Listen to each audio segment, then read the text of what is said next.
Satuan Reserse Kriminal Polres Pindrang berhasil mengungkap dan mengamankan pelaku dalam kasus pembunuhan yang terjadi di Kelurahan Macorowali, Kecamatan Watang Sawito, Kabupaten Pindrang, Provinsi Sulawesi Selatan.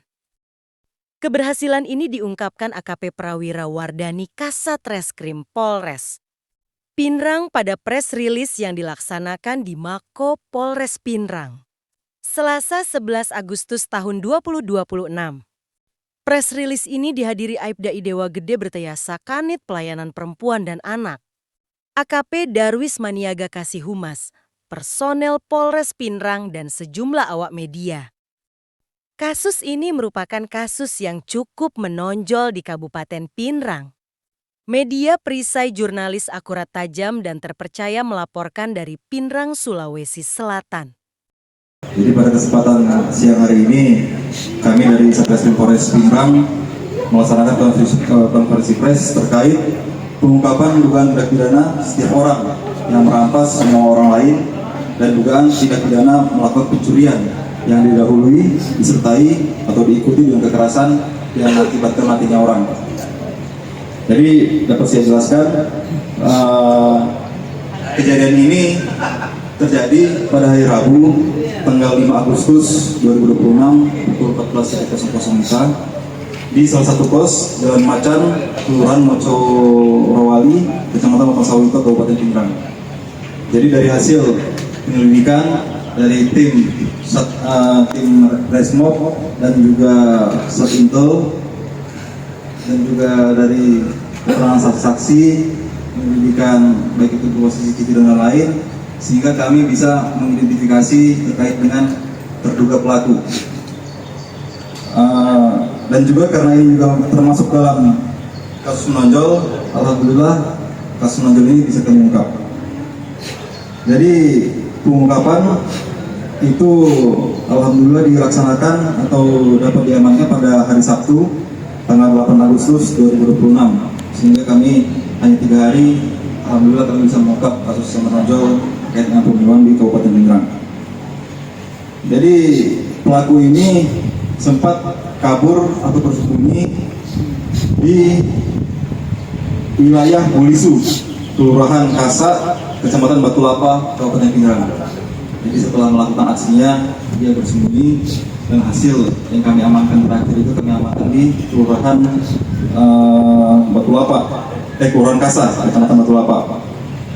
Jadi yang kami amankan itu terduga pelaku satu orang, inisialnya MB, umur 28 tahun.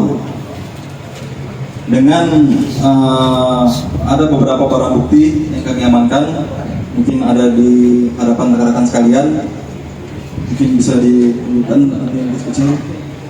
Yang pertama itu ada satu unit sepeda motor Honda Beat warna pink, kombinasi hitam dengan plat nomor polisi DP 3152 WN. Yang ini adalah motor yang dari pelaku pada saat melakukan tindak pidana.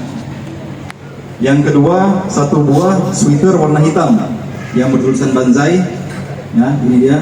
Ini adalah jaket atau sweater yang dikenakan terduga pelaku pada saat melakukan aksinya. Yang ketiga, satu lembar celana panjang model jeans warna abu-abu yang dikenakan juga oleh terduga pelaku pada saat kejadian.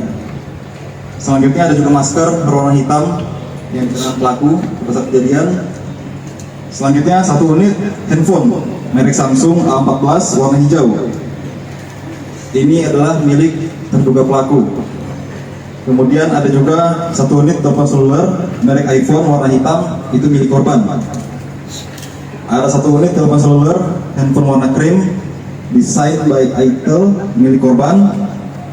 Jadi ada 2 HP korban yang pelaku ambil. Selanjutnya ada juga 2 buah perhiasan berupa cincin milik korban. Ada 2 buah perhiasan berupa gelang milik korban, dan juga ada 2 buah perhiasan berupa kalung milik korban. Jadi korban ini sempat diambil barang-barangnya oleh pelaku, itu tadi yang kita sudah sita, dan perhiasan itu sempat mau dijual oleh pelaku.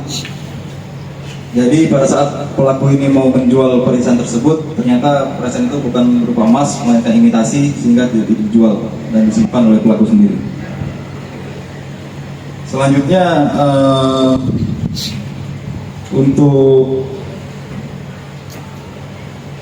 motif itu karena tersangka kesal terhadap korban pada saat kejadian.